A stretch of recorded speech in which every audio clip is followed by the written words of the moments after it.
Charles Dickens and your food business, your hospitality business, your coffee shop, whatever type of hospitality business you have. I managed to sit down and watch Christmas Carol with my wife and daughter last night, and it is a film and book that I absolutely adore. I think it's almost one of those absolutely perfect stories. And the reason why I wanted to talk about it in relation to your business is that there's a technique that sports psychologists and psychologists use in various formats called the Dickens effect. And what that is where you project yourself forward in a sort of ghost of Christmas future fashion into, a sporting achievement, into a personal achievement, or weight loss or any of those things, but also in terms of how you might look at your business. So what you're trying to do is you might project yourself forward a year and assume that you carry on within your business in the same state. So if you assume that actually your business isn't where you want it to be, and that doesn't mean it has to be a mess, but if it is where it is now and you're dissatisfied with that, then you project yourself forward and look at your business and the dissatisfaction that you will continue to have a year, 5 years, or 10 years down the line, and you really focus on how unpleasant that would be. And there's no doubt about it at the moment, and I hope you're not in this situation, but there's a lot of people out there in a quite tremendous amount of pain within their business.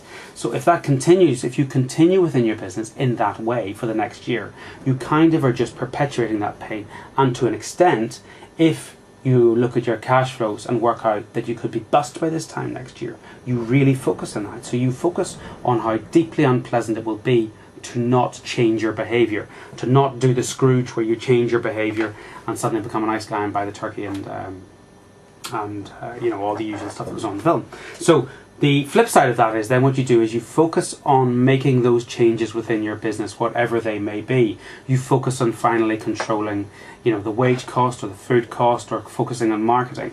And if you really focus on that over the next year, and you manage to increase your sales, you manage to pull down your wage cost, and you manage to pull down your cost of sales, you can end up with a radically different business. You can end up with a business that's maybe making 2 or 3 times what you're earning now. But the key thing is you really focus on the good stuff as well as focusing on the bad stuff. So you want to be focusing on the bad stuff that will happen if you don't make the change, and you focus on the good stuff that will happen if you do make the change.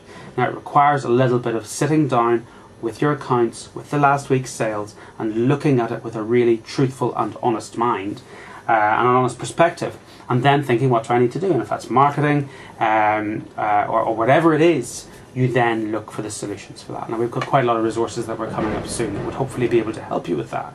But the key point is decide to make the change. There are a tremendous amount of food businesses out there that are still doing extremely well. And it doesn't matter what's going on in the economy at the moment, they will continue to do extremely well. There is no reason why your business cannot be one of those businesses. But it's really, really important that you make the decision to make that change. That you don't believe, that you don't buy into all of this bad stuff that's going on to the economy.